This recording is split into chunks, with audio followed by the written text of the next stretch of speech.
Hi, and welcome to episode 13 of Differential Diagnosis, where we're talking about season 1, episode 14 of House MD, called Control. My name's Harvey. I'll be one of your co-hosts, and your other co-host is Gaz. A pleasure to be here, Harvey, as usual. Well, this is a momentous occasion, Gaz, Oh, because it's time. It's something that I think we were talking about this since we even started doing this podcast. We've been excited. The whole reason we're doing this podcast is to talk about the best House MD character ever. the most pointless House MD character ever. Edward Vogler. Is It's it? Vogler. He calls him Vogler and will not change, even though I think it is Vogler. Vogler. Vogler. Yeah, it's the Vogler Fest. It's Yeah. here. I think he's in it for 4 episodes. The Vogler Quintology. Yeah, it's 5 Quadrilogy episodes. is about to start. A controversial character, divisive character. There's a history to this character. Well, yeah, it's a history that I didn't know because I mean, we'll talk more about, because I remember earlier in the podcast, I was saying how Cuddy's great because she's kind of like the police chief character, but she's very charming and she like really reels everyone in and she meets everyone on their level. So she avoided just being a big bad boy like character who's just telling everyone what to do. And then Vogler comes in, who is sorry, I will start calling him Vogler from now. Vogler comes in, who basically is that. And I kind of just thought that was a decision that they made. But you unearthed some amazing backstory to why Vogler is involved. Well, half the press is from my inside source. Basically, the network had demanded that there's a bad guy, like some sort of nemesis in the show. And basically, Shaw said, no, that's not going to happen. There's no need for one. And that he thought it was a bad idea. And Shaw kind of thought that he had successfully convinced, the people who were in charge of producing the show, that would be the case. But the head of Universal Studios, Jeff Zucker, had threatened to cut the season short by 6 episodes unless a boss character was added to the show. And Jeff Zucker is the head, I don't know if he still is. That's the depth of my research, by the way. I just see the nouns. I don't really question what the nouns mean. I don't know whether he's still head of Universal Studios, but basically, yeah, he had to write this character for 5 episodes. Yeah. And you can kind of tell this because it makes no sense. Well, do you know what?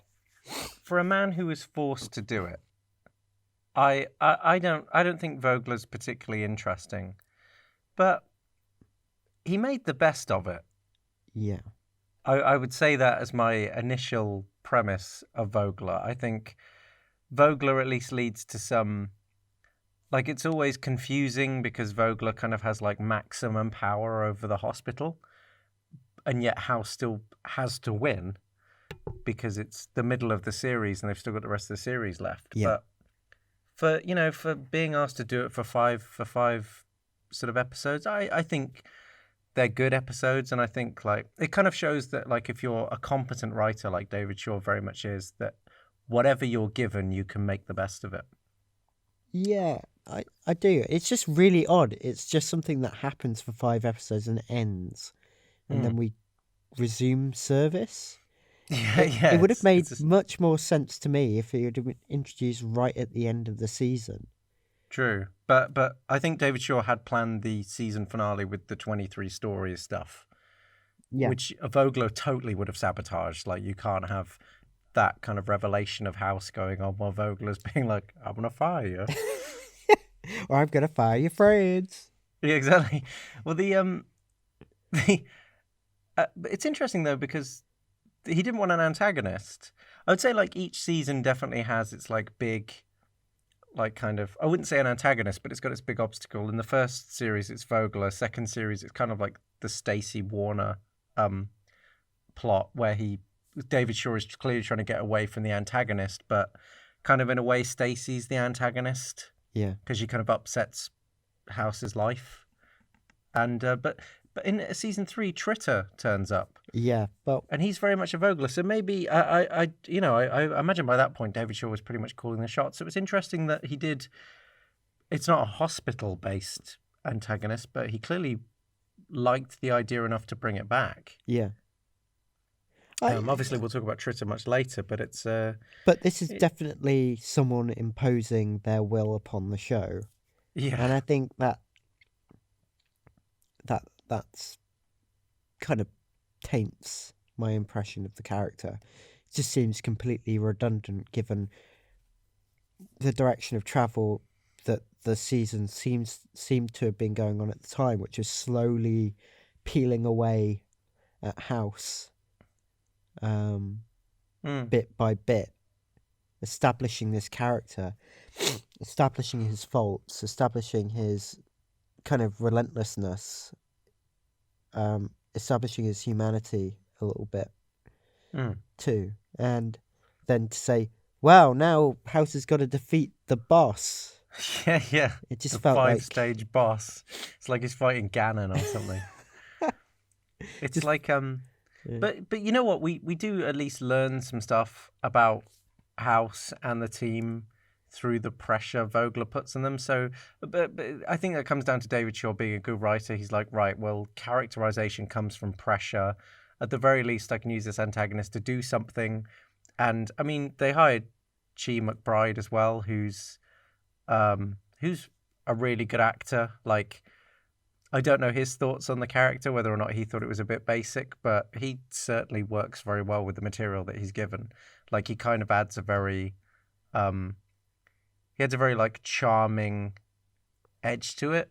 Like, he doesn't just come in, he's not just a total asshole. He kind of is. He's very controlling, I'd say. Like, he's not just, he's a very controlling man, but within that there's a lot of charm, and he can be very jokey, and then, like, his demeanor can change when he's like, I've got you on side now. I understand you, and now I'm gonna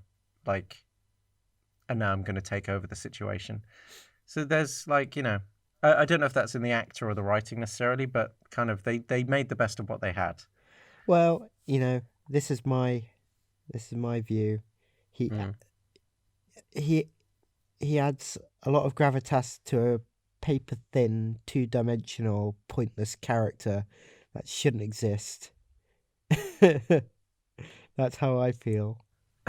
I mean, I'm being very subtle there, you know. I'm like downplaying how I really feel about it.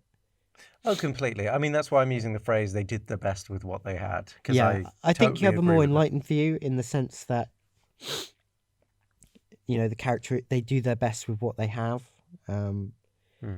David Shaw does his best with that situation. It just exposes some of the annoyance, I guess, or at least the clashes that happen between production houses and writers, at least, where they're kind of told, do this or I'm going to cut your plot line in 6 episodes. Yeah.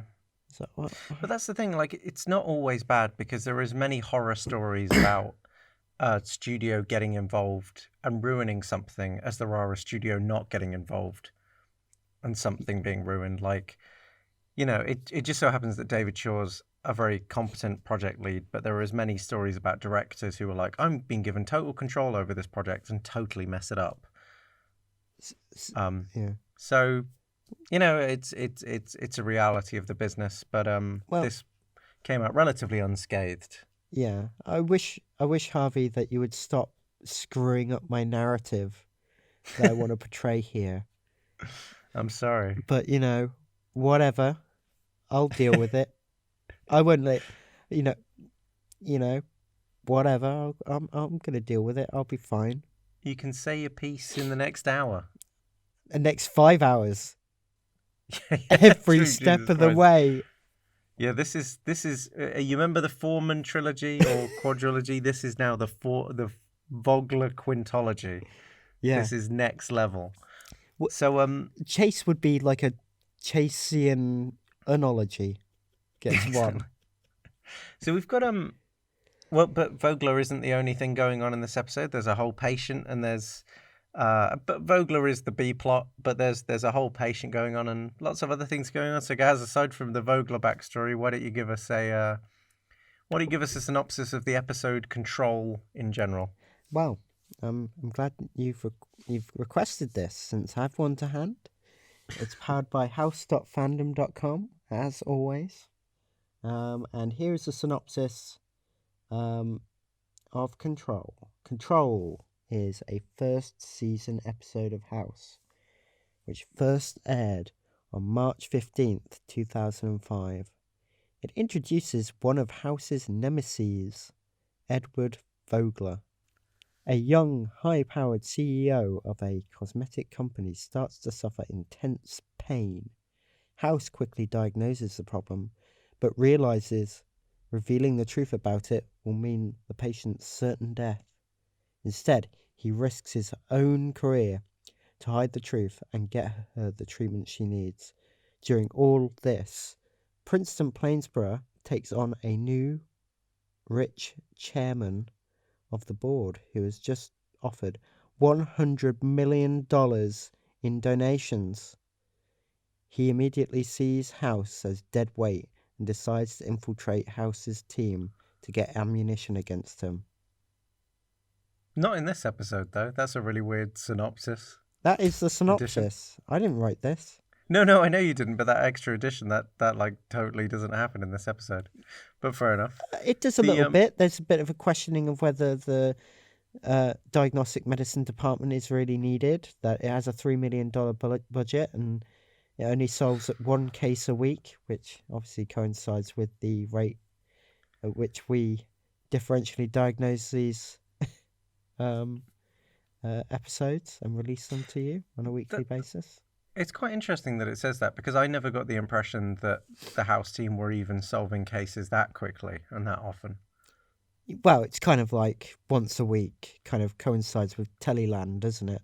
Yeah, I guess so. It's a bit of a nod to that. Yeah, but yeah, well, we'll talk about Vogler. I think Vogler's like introduction. I don't know if David Shaw's using Vogler as like a platform to talk about like privatization in the like American healthcare system as well.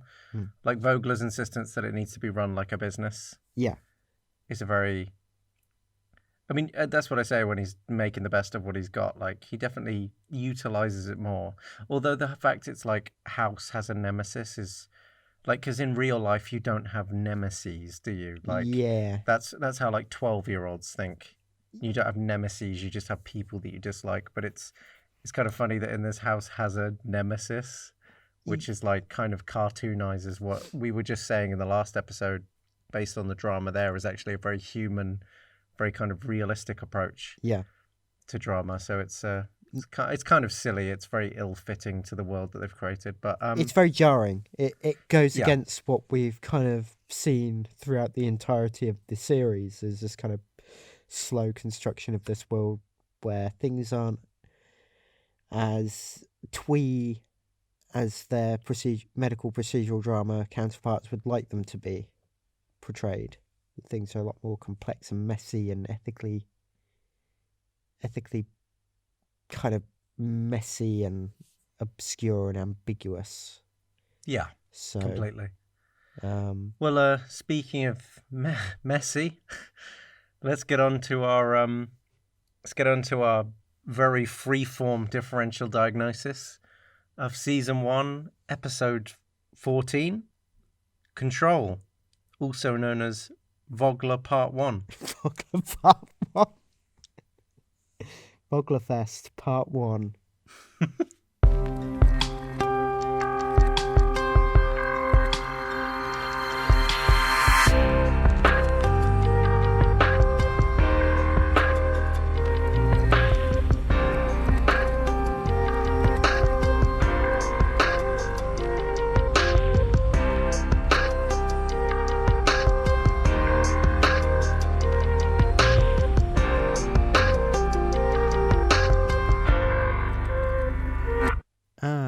City. New York. So So nice they named it twice. Control. It's an episode that's named after the theme again. We have on the one hand the patient story, which is about, you know, she's a successful businesswoman. She has control over her life, but she's also desperate for control over her own mental health, which is explored in the episode. And then we also have the Vogler story, where much more simply he is just interested in controlling things like house. Yeah. So the theme's in the name. It gets right off the bat, and I'd say the patient story explores it more completely and more interestingly, but it's, you know, it's not a particularly deep episode in terms of what's happening, I would say, thematically. Yeah. It's not like Cursed. It's not all connected quite as well. You say that, but there always is. You watch out. I will. I do often come out of these discussions liking episodes more than I went in, so Yeah. we'll see. What I like about this initial cold opening is just the she's bluffing her way through an entire kind of corporate strategy. It's like, I don't know anything about Asia. Oh, let's talk about Asia. It just feels like she's just bluffing as she's going along. Also, shout out to the BlackBerry, or is that a is it a BlackBerry or is it a Nokia? I think it's a BlackBerry. Oh wow! Wow, that is a blast from the past. But yeah, you're right. I mean, the fact that she, as you say, like we instantly understand that she's at the head of the table. She's clearly a major part of this company. But more on a personality level, the fact that she's having excruciating like leg cramps and is blasting her way through a pretty well thought out strategy to go into Asia while everyone's kind of accepting it. And it's like, great job. Well, she's just bluffing. And then they all leave, and she doesn't even really grimace. Like hey, it's nice, quick. I think it's about 30 seconds, and you learn a lot about the character. She's clearly very. I mean, she's controlled. Not to just restate the name of the episode, but yeah, there are a number of themes in this. So we have a bit of a Cameron theme to this because it's about, which links in with the theme. Well, this is a big Cameron episode. Yeah, but please go into how they set up Cameron's little arc in this, because Cameron's definitely the C plot of this episode, because we got Vogler as well. Yeah, she's using negotiating strategies as a way to put forward her views on the diagnoses of a high-powered CEO, and kind of the situation of this kind of highly independent, strong, determined woman segues into Cameron's own use of negotiating strategies as a means to control others. But she doesn't see it as control. She sees it as being more assertive. And so therein lies the crux. Is controlling something, being assertive, is assertive. To be assertive, do you need to control people like that and manipulate them, be negotiating in that sort of way? How does it work? What's the line between? Well, this episode with Cameron very much harkens back to the first episode, actually, the pilot, where House says he only hired her because she was pretty, and she I mean, House immediately deduces that she's read a negotiation book because she's talking really strangely, but it's quite funny because it works on everyone else. But it's not until the end that she finally admits that, you know, people don't take her seriously because she's a woman or she's pretty. Bit vain calling herself pretty, I have to say. Yeah. I don't think you just agreed with that. But I just to go back to that kind of Cameron point, you know, it's asking the question of when is it the case that, what is the difference between asserting yourself and controlling other people? Yeah, true. Which I guess is very much the difference between how, I mean, that's kind of a good comparison between how Cuddy and Vogler handle things. Like, Vogler keeps saying to Cuddy often, like, House doesn't respect you, he's ignoring you. But House does listen to things that Cuddy says, whereas Vogler obviously goes straight in for the, I will remove all my money and all funding from the hospital. So you're right. I mean, it sets up that interesting, like, dichotomy of, how do you take control of a situation? Is it just through sort of respect, this general respect where people kind of do things you say because they have this kind of invaluable want to please you, or do you just be like Vogler where it's like, you're going to do what I say or else I'm going to make your life worse? Yeah, and the other thing is, the most important line in the introduction of Vogler to the story is when Cuddy says, well, there is one string to having this $100 million, Yeah, and that is he has to be the chairman of the board. exactly. Whereas the story That's a control mechanism. He's using money as a means to control. Yeah, whereas the narrative he tells, so his first speech that he stands up and tells is a story of how he had a loan from his father that was for college, but he used it to invest in a business, and he ended up making $1 billion. And then when he went to go and sort of gloat to his father about it, his father had Alzheimer's, and so he says like, "Oh, I'm here to, like, invest in research and make sure that no one ever has to go through that." But it's I mean, that story is quite funny because it's very much a kind of emotive story about, hey, I want to change the world and make things better. But obviously it's introduced by Cuddy as saying, oh, he also wants control over the hospital. So Do you it's think like, that story is in any way inspiring? no, I don't think that story is inspiring at all. He basically was egotistical. He's like, I want to gloat. Oh, yeah. I wanted to gloat. No, the story is totally disconnected. The story is a pitch to get everyone on his side. Like, and I think that's probably the actor as well. Like, he really holds together that kind of middle line of being charming but extremely untrustworthy at the same time. Like, every time he smiles or laughs or tells something, you don't quite believe him. And even Wilson is reacting. Like, everyone's smiling and applauding, but Wilson's not. Wilson's like, like there's something off about this guy. And I think that the actor's really like portraying that well. But but that's the thing. Like, Vogler's introduction is pretty good in that sense because it's both very charitable but also extremely disingenuous and very theatrical at the same time, which is shown in both the motivations of the money being given and the fact that he wants chairman of the board. But at the same time, it's also the story he tells, which is, as you say, like, it's not a genuine story. It's, I went to go gloat to my father and he had Alzheimer's, so I couldn't do it. So now I want to fix the world. It's very strange. Yeah, that's what I mean. It's really, really jarring. Yeah. It's as if you pass that story, you see a man who's a egotist. Yeah, exactly. But I think that's all on purpose, and I mean, yet again, that is a perfect example of, hey, David Shaw's doing the best that he can. He's a competent writer. They've sat down in the writer's room and they're like, right, this is a bad idea from Jeff, the producer. How can we make this as interesting as possible? Well, to be honest, I think he's my theory. Yeah. And maybe David Shaw will one day come on the podcast and tell us otherwise. That'd be sick. Maybe he can lie under the bed with you. Yeah, of course. I would welcome him to lie under the bed if he so wishes. We'll have a tete-a-tete about the show under my bed. I'll make him feel comfortable.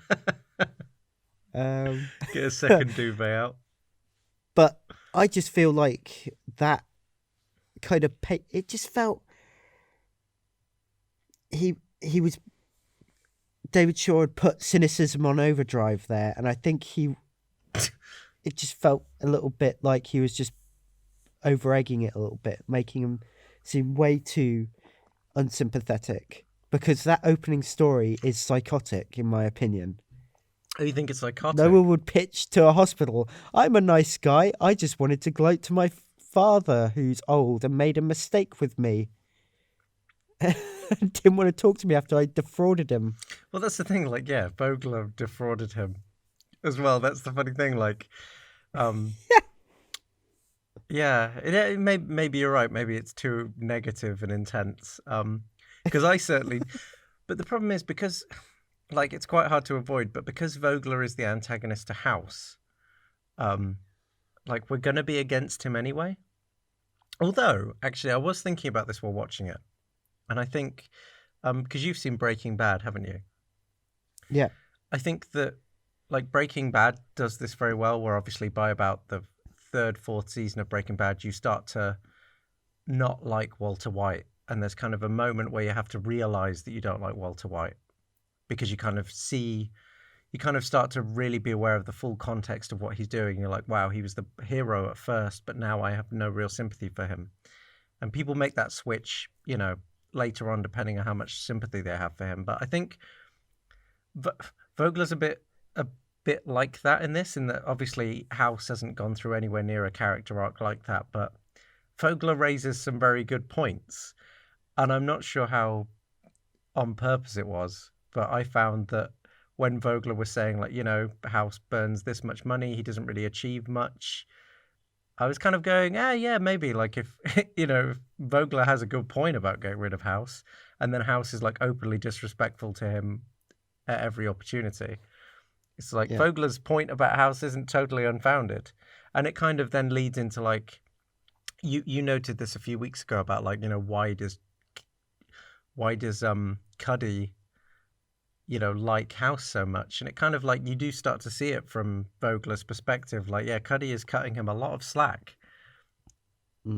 Just because, they respect him and he's, fascinating. But in terms of an actual asset to the hospital, like, how good is he? I don't know that I know that we're talking about Vogler in a negative way, but I'm not sure if it was on purpose, but I did kind of see Vogler's point a lot, and it kind of made me rethink my assessment of House, that maybe I was just too involved with him as the protagonist, that maybe actually he was a lot worse than I thought he was, and I'd lost a bit of perspective. Yeah. Much like Cuddy might have. Yeah. It's not like Vogler's. You can't help yourself now. Vogler's wrong in his assessment. There's a lot of latitude that's given to House in his way that he does things. No doubt he would have been fired a long time ago for some of the questionable things he's done, and actually will do in this episode. Yes, well, yeah, precisely. But well, let's. Yeah. Oh no, sorry, go on. No, carry on.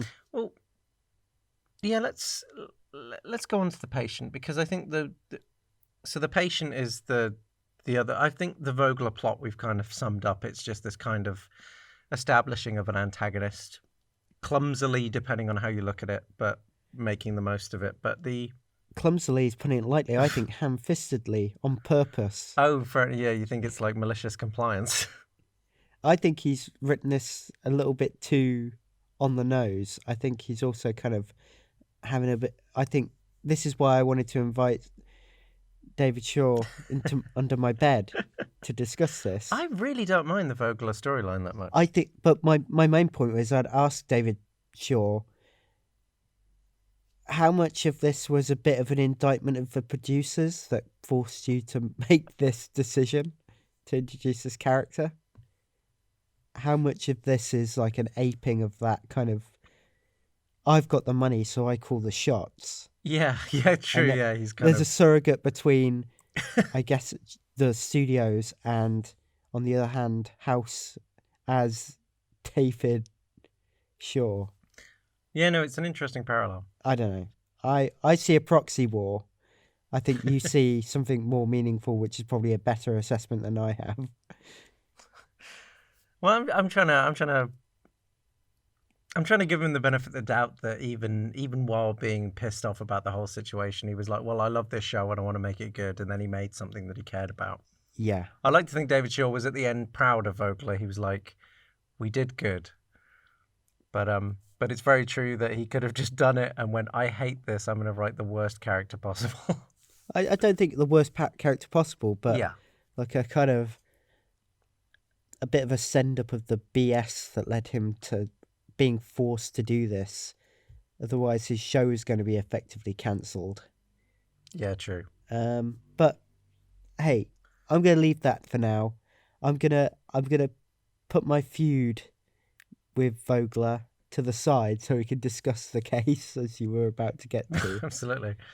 Although, actually, I'll tell you what, losing 6 episodes wouldn't have been the worst thing in the world, but I think one of those 6 episodes was probably 23 stories if it was at the end. So it tells you how important that episode was to David Shaw. And I think he made the right call. Yeah, I don't think Vogler did anywhere near as much damage as he probably worried it would to season 1. I think season 1 of House is a fantastic show, and I still think that Vogler does not really affect that in many ways. you keep saying 23 stories. Sorry, 23 stories. Sorry, It's it's 3 because stories. yeah, 3 stories. I know you know that. It's just it's a bit. I don't know why I keep saying that. Yeah, sorry. That would be a very long episode. It's one of your. It's your It's one of your favorite episodes, so I know that you're not doing that out of. It's everyone's. Pretty much we were talking about DNR, how it's not on many Detox, how it's not on many top 10 lists. 3 stories is always on a top 10 list. Yeah. But the case. So, high-powered CEO of a cosmetics company. She's well educated. She's smart. Seems to be very much in control of her life. Not as it seems. Well, yeah, I would say so. The patient itself, there isn't like they kind of touch on a few theories. They're even like, oh, maybe she has the same thing that House has, and a lot of the patient differential diagnoses are kind of hijacked by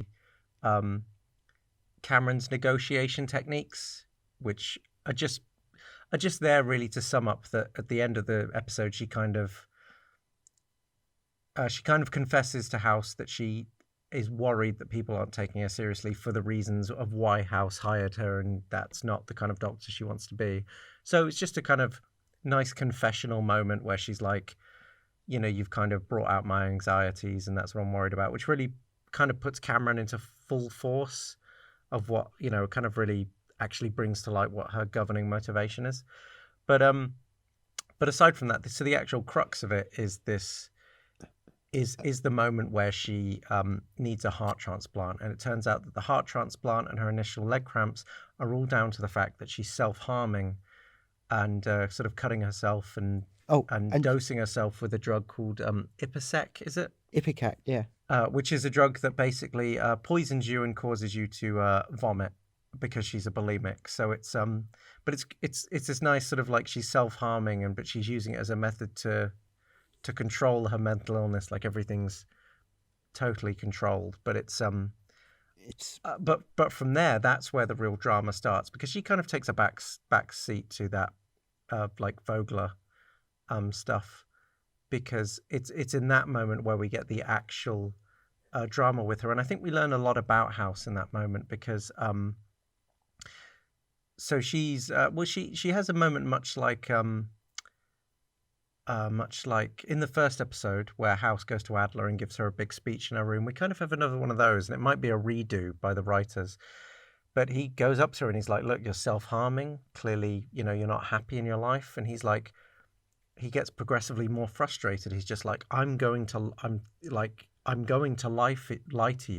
for you to tell them that you're not suffering from bulimia so I can get you a heart transplant. And I need you to tell me that your life matters. House is like from the moment, because House diagnoses this really quickly, and that's kind of the interesting thing. Like while the team are running around doing other stuff, House is aware that she needs a heart transplant, and he knows why. But he goes to Wilson and he's just contemplating, like, should I lie for this person? And we learn a little interesting thing about House, is that House is obviously happy to lie, but House kind of has to lie for a reason, right? He won't just lie because it's good for his patient and just because, you know, he's like, well, she needs a heart, so I'll just do this. He really struggles with it ethically, like whether or not he should really risk his own medical license to protect this woman. And eventually that's why he goes to her and he has this big confrontation where he's like, I need you to tell me that your life matters to you. And eventually she breaks down crying and does. And then he goes coolly into the the transplant committee, and totally lies to everyone. And obviously everyone kind of suspects he's lying.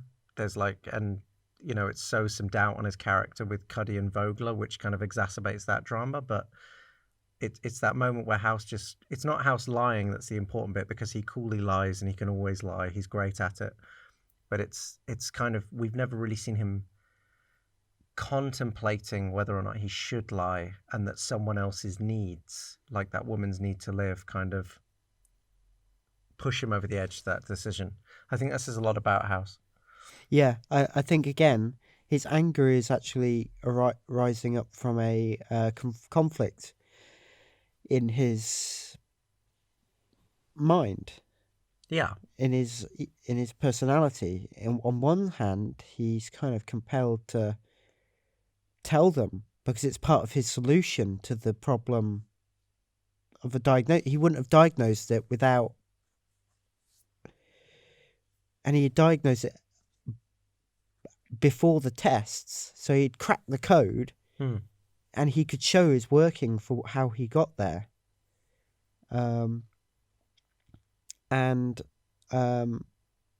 Telling the truth would allow that to be shown.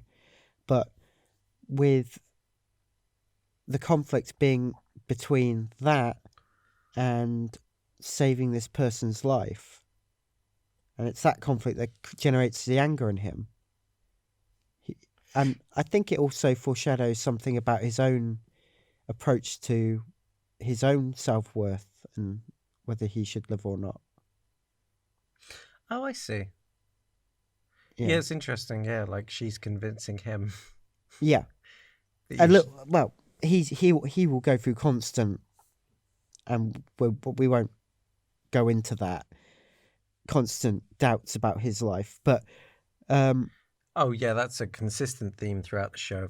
Or what his life means. But the main thing is that there's a conflict again, and that's the thing I like about Hugh Laurie's portrayal of this character, is that the anger only comes out when there's a direct contradiction between saving a life and solving the puzzle and showing people that he solved the puzzle.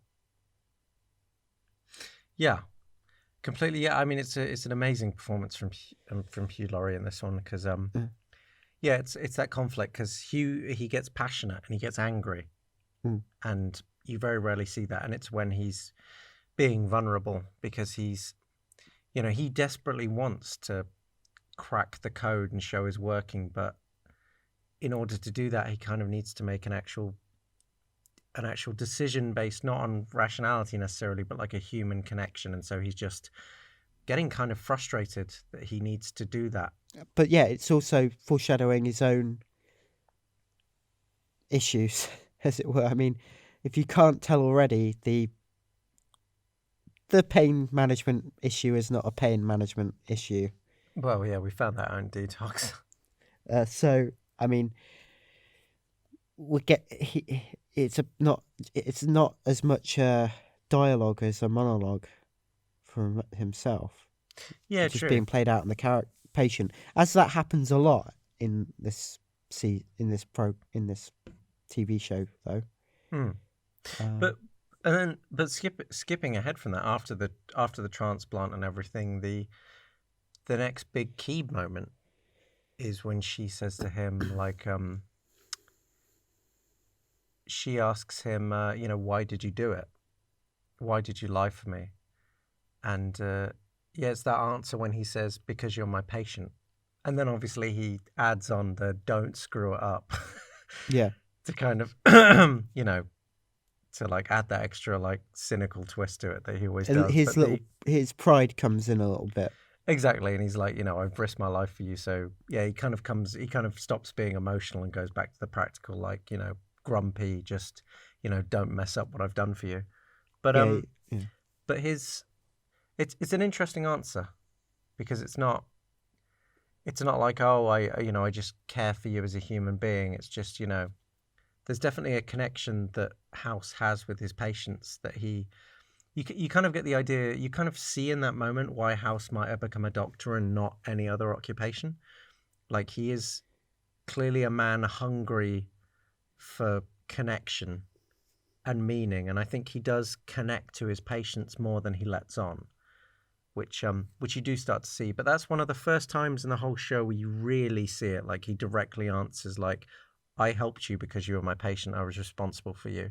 So you remember earlier on the series, like he completely cacked the whole Hippocratic oath. Yeah. That's kind of where it kind of comes through. It's like, oh, he does take that oath seriously, that he's responsible for someone. I don't know if he's a full subscriber to that whole belief, but yeah, I guess to parts of it, he does feel an obligation to his patient. Yeah, I mean, it's the only time we've heard him vocalize it, and he could have said anything. He could have given a stupid answer.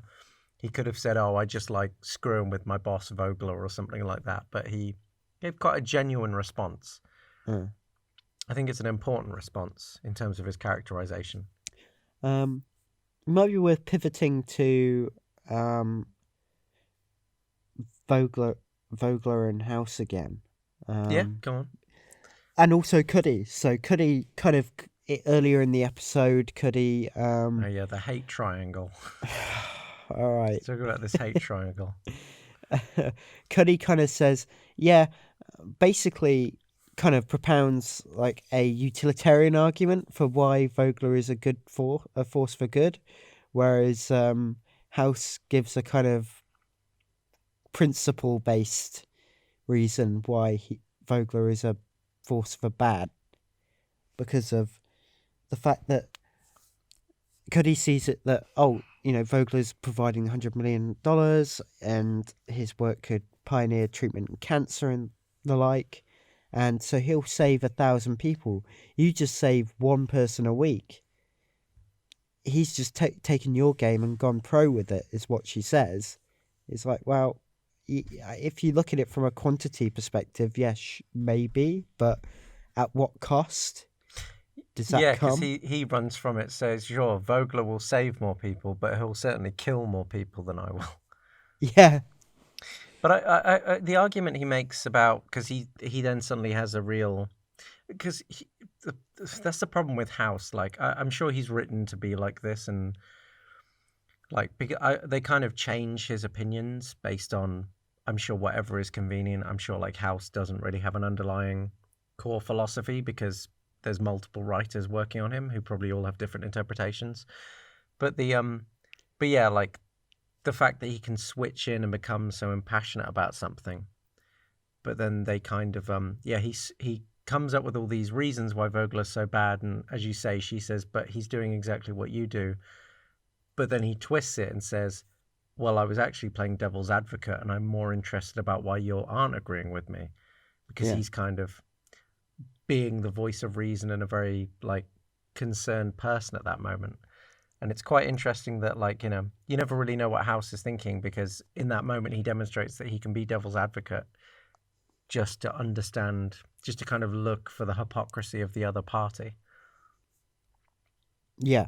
Well, he does do that sometimes in his little riposts. He kind of flips logic on its head. Says, well, if we did it that way, it'd be mad. Yeah, but he's much more like in that one, like kind of you're kind of led in with Cuddy. You're like, wow, House really, really cares for these people. But then because he then twists it, you actually don't know if he does. And then that's kind of the enigma of him. Like he'll be with his patient saying, oh, I saved your life because you're my patient. I care for you. And then he'll flip it in the next moment and say, oh, actually, I don't care. And it makes him a very difficult character to grab onto, which is done in a way that doesn't feel inconsistent. It's very well done.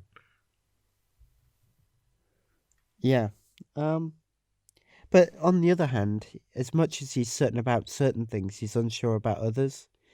So I think his general position throughout is he is a moral skeptic. He's always kind of trying to look for what's right. But he's not always sure of David Shaw. How to get there. Sorry. How to get there. So he asks the questions of other people. He then asks them, do they want to live or die? What is that the right decision? I don't know, but I'm going to have to find out one way or another. Yeah. And then sometimes he's principled, but he's definitely, I'd say the one thing he never is, never Will is in this series is utilitarian. He never thinks the needs of the many outstrip the needs of the few. He's always thinking about the sanctity of his patient's life. Yeah, he definitely holds some things in higher esteem than others. Yeah. He's not quite coldly calculating in that way, which yeah, but you always get the sense that like he's always got a principle, but I always wonder with House, and during the Vogler plot this is definitely focused on because Vogler adds pressure to him so he fights back in seemingly arbitrary ways. Like I always get the sense that House's principle is just that yeah, like House has principles in a way to be like House's underlying principle is to just do what no one else is doing. Or like I don't get the sense that like, you know, in a different context, for instance, he wouldn't care about the patient as much. It's just because he just has a principle of just having a principle sometimes, because having a principle pisses people off, and it you know means that you have to be fighting against something. Yeah. He's never down the line. He's always Yeah. like, I'm gonna do this, and people will say, no, don't do that, and he'll say, well, I'm gonna do it because this is what I believe. And I always wonder if that thing that he really wants is just to be antagonistic rather than actually caring about something.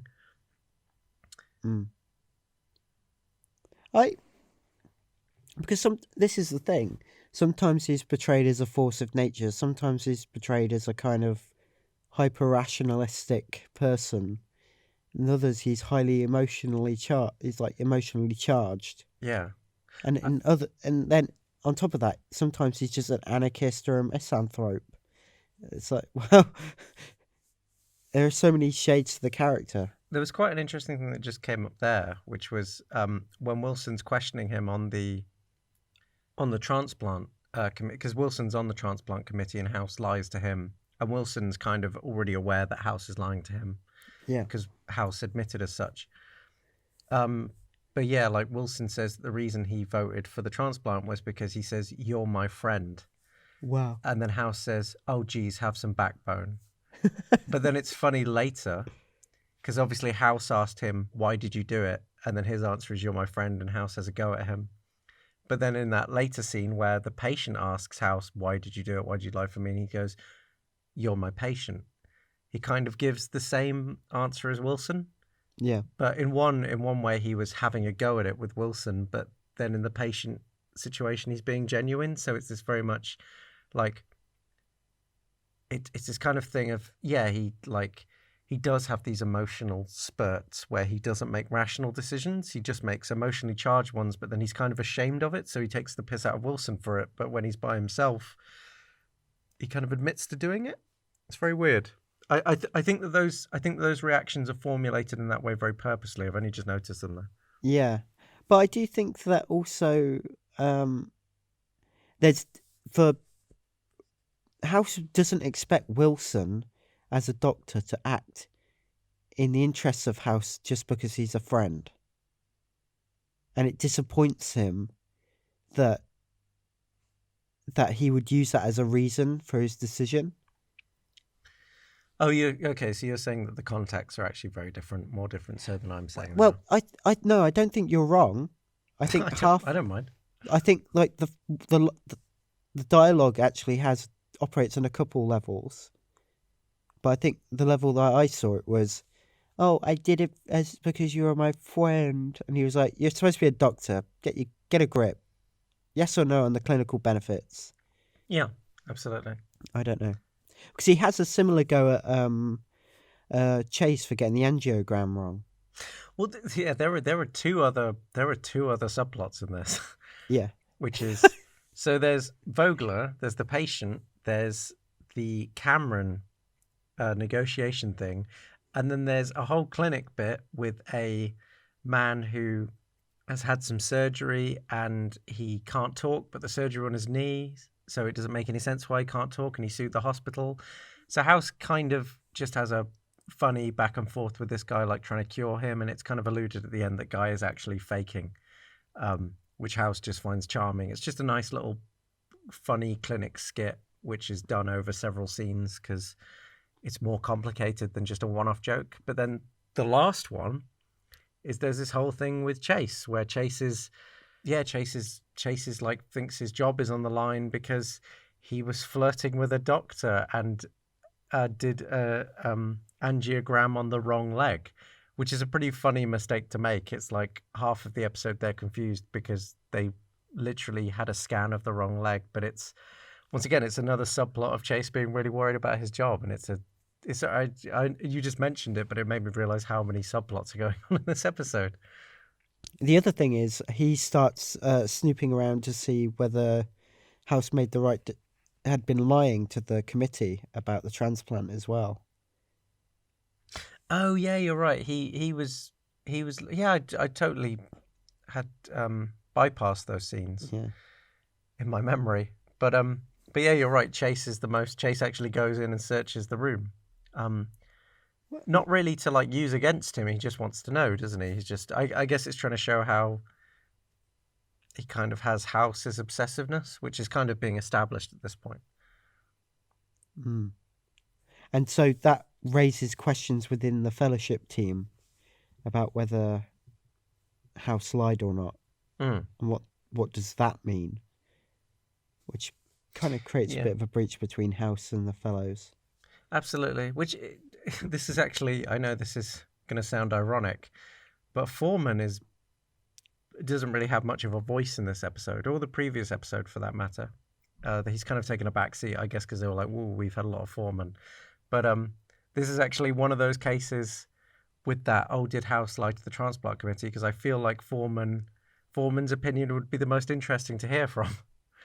Yeah. Because Cameron would not really have an opinion on it necessarily because there's no real evidence, or she might agree with House. I feel Chase definitely agrees with House, and Foreman would be the more disagreeable and outraged about it. So on the balance of the episodes we've seen, and I think it supports our theory that a lot of the skeptic or non-skeptic roles can get switcherooed a lot. Yeah, it's a bit like a musical chairs going on between the Fellows. Who's the skeptic, who's challenging House, and who's not. Depends on the episode. Which it remains relatively consistent, but it is sometimes annoying when people are like, "What you did last week was totally unacceptable, but now it's fine." Yeah. Although we did say a couple episodes back that for the efficiency of the plot, wasn't it, that Chase should have been the more skeptical one, not just Foreman being skeptical again for no reason.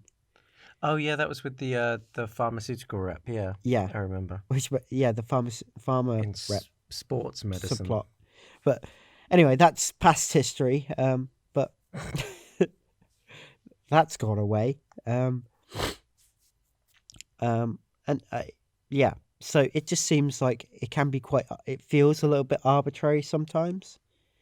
But I guess in this case, at least they kept a consistent plot line where the angiogram was messed up because Chase was a little bit preoccupied with the ladies. The ladies. And he then got a little bit kind of paranoid. He got very paranoid to the point where he questioned his own boss. Well, this is thinking further ahead. This is actually set up as well, because we do learn later that when Vogler, as you said in the synopsis, tries to weaponize the team, Chase is a particularly easy one to weaponize because there's kind of setup for this, because even though House is like making Chase worry for his sort of own enjoyment and to punish him, that actually in turn does also end up having him, turn to Vogler's side because he's so worried about losing his job. So it's kind of interesting the way these little things are being set up, even though they seem a bit arbitrary now. Like that character motivation for Chase to go onto Vogler's side and work with Vogler is less arbitrary if you are really paying attention to the small details that go into it. So are we generating Team Vogler and Team House now? Yes, like Edward and Jacob.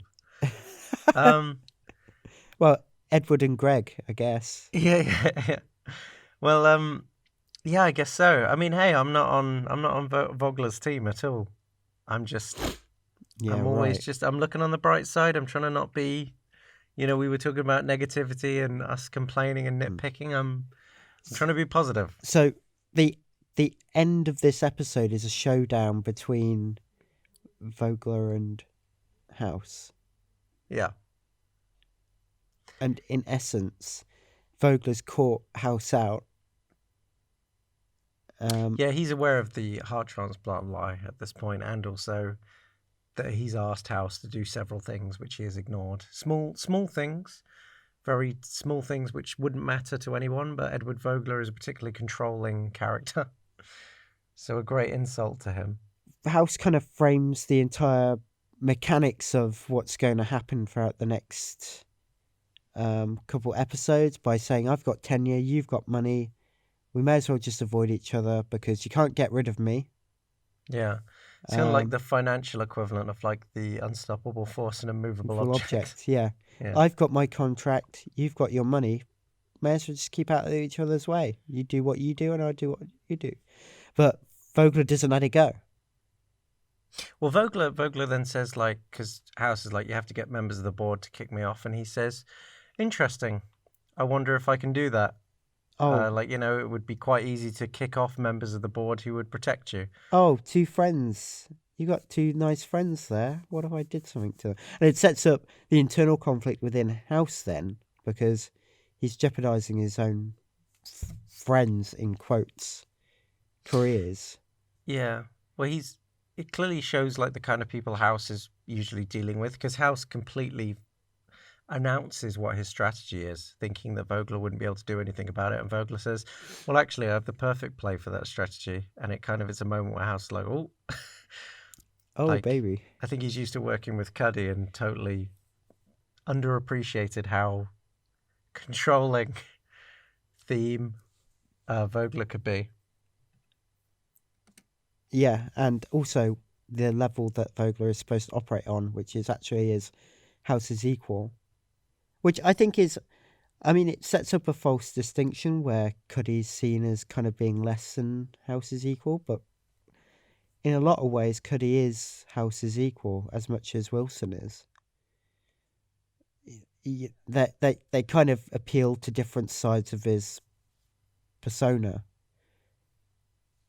Yeah, I think Cuddy is I think she's portrayed to be incompetent in this because it's viewed through Vogler's lens where he was like, you don't have utmost control, but like Cuddy is the strength of Cuddy, which we've talked about, is that Cuddy meets people on their level. Yeah. So that's why Cuddy's a good manager, is that she keeps everyone on side. Like House would come to Cuddy to ask for her permission to do something, whereas he actively ignores Vogler.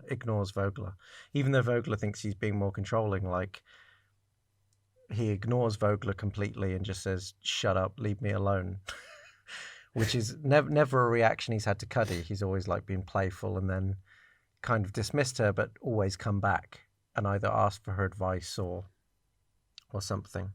So it's yeah, you're right. Like Cuddy's kind of shot down in this episode, but artificially because it's via what Vogler thinks is a good manager. Yeah, but I think it also creates this kind of weirdness in the actual mechanics of the show.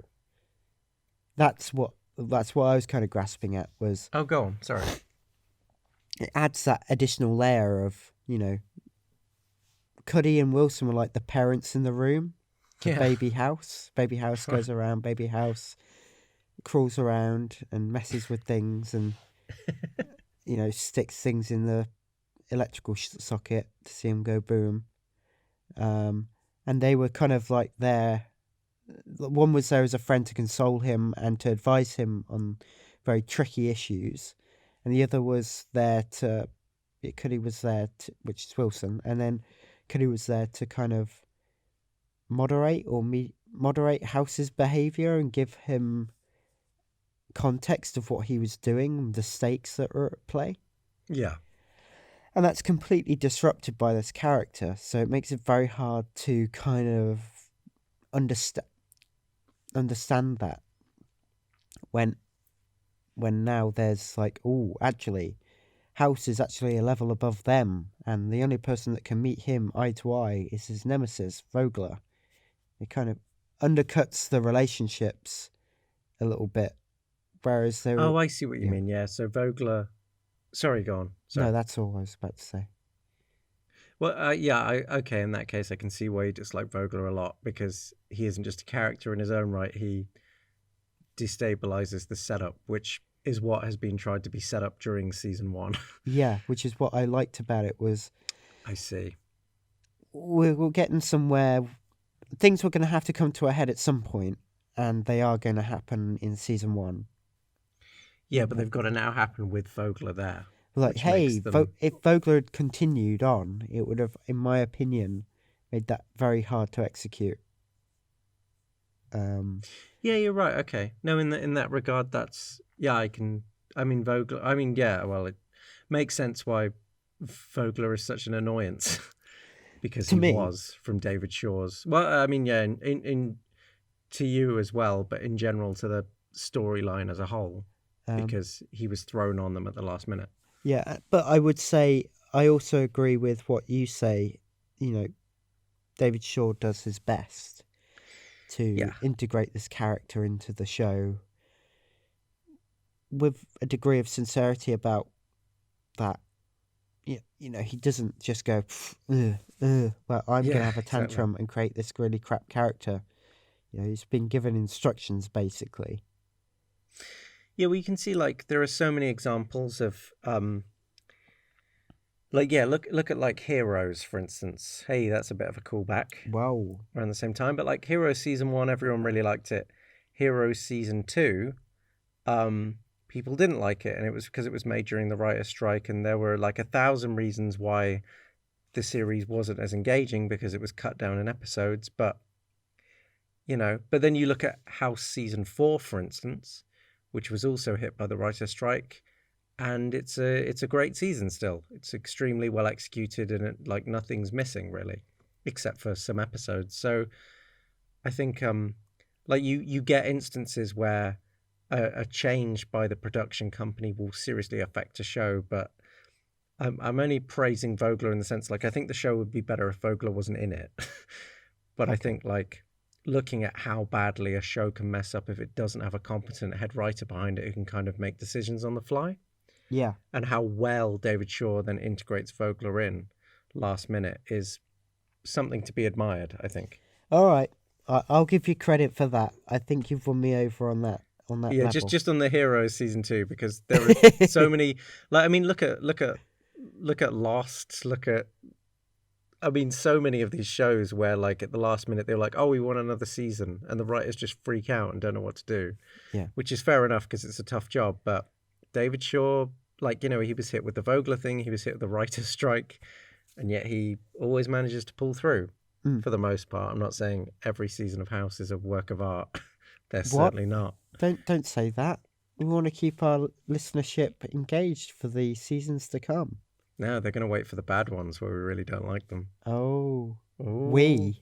You're presuming much. yeah.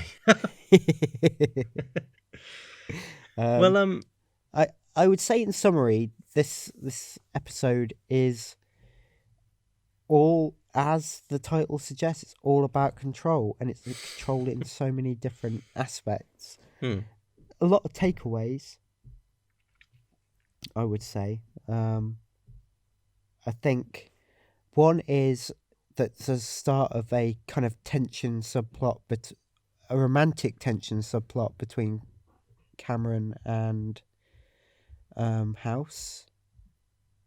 Bit of a chase, not in Chase the character, but a bit of a thing going on there, a pursuit by Cameron of sorts yeah, on House. And also interesting, looks at control as a means of assertion. Is what's the barrier between manipulation and assertion? Controlling a yeah, situation is different from controlling people. And that's something that comes out of Cameron's subplot, but also that gets kind of transferred onto Vogler's subplot as well, because he's all about controlling people. as a means to control situations. Whereas what Cameron kind of learns from her confrontation with House is that you can't control people to say yes, I do have something for you romantically. All you can do is control the situation best you can, which is that House probably doesn't like you. So stop trying to push him into that, to having to do that say that all the time, and then losing control. So Chase loses control of the situation because he's too preoccupied with the ladies, and that leads him on a kind of paranoid pursuit to try and control the situation in such a way that he doesn't lose his job, or at least in his mind, I guess he thinks he's going to lose his job. So perception there. Yeah. Foreman doesn't really do much in this episode. Foreman doesn't do much at all. And then the man with the no voice is controlling his vocal cords. Wow. So thematically tied together. Wow. Cherry on the cake. 10 out of 10. Thank you very much. But that's like restraint. That's self-control. It's crazy self-control. I mean, hey, I agree. That's a good reading of it. I don't think the thematic ties are quite as strong as they have been in other episodes. Yeah, but it's good. No, I really like the patient in this episode. It's a variation on a theme, right? Yeah, This is more of a very loose variations on a theme that all kind of culminate with Vogler, not Vogler, Vogler. All roads lead to Vogler. Establishing what he aims to do with the power and control that he has over the hospital. Which is Voggle all over everyone. He's going to Voggle. He's going to Voggle all away over town. for 5 episodes. Over 5 episodes, but you wouldn't know that at the time. You think he's going to be there for a lot longer. At least they didn't go with this kind of Moriarty kind of figure or anything. They went with an actor. That's true. Who actually isn't like this kind of weedy kind of. I'm a mastermind. I'm going to mastermind you, Mr. House. Yeah. I'm going to make you houseless, Mr. House. I'm going to put you on the streets.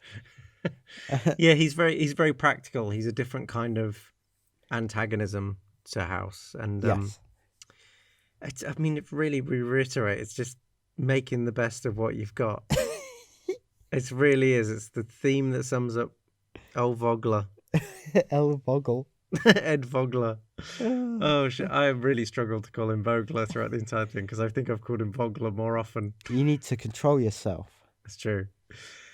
Well, well, cool. Well, thank you for joining us, everyone who is listening to this.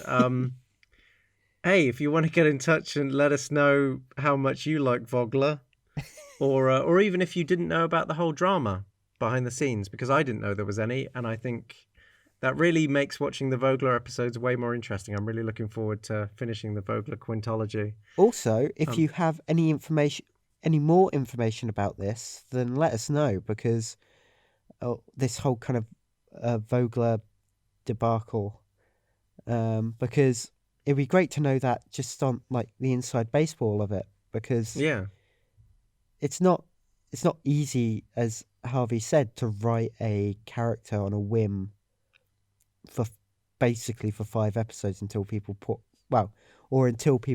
scorn on the character. So if anyone knows more about this whole situation, would be very, very happy to hear it. Yeah, I mean it's a fascinating thing, and hey, we're obviously fascinated by House and even the production. Like, we like every element. So yeah, I mean, Vogler's an interesting balance between critically analysing the actual show itself, but talking about the production, which we haven't done so much. But Vogler is the perfect entry point for that. Yeah, I agree. And we haven't. The reason why we haven't really looked at the production elements is because actually we've really wanted to focus on just the storylines and the kind of writing elements and the thematic elements of the show. I mean, if you would like us to focus more on the production and do research on that, more than happy to do so. But the reason we've done the themes is because I think they're the most engaging and most urgent parts of the show. Yeah, they're the least talked about as well, because you don't really see people. I mean, people have discussions about that, but I think that's the most interesting, meaty thing to talk about House, because I don't think House is just any regular medical procedural. Yeah. I think it's got more going on. And but we're never talking about the medicine. Never. That would be a total mess. Yeah, I think I don't want to go to med school to do this. Exactly. To do that. But yeah, I mean, you can let us know that at our Twitter, which is @HouseMDcast, because @HouseMDpodcast was taken. And we've got a Facebook page. If you can leave any reviews anywhere, we can leave reviews. We'd love that as well.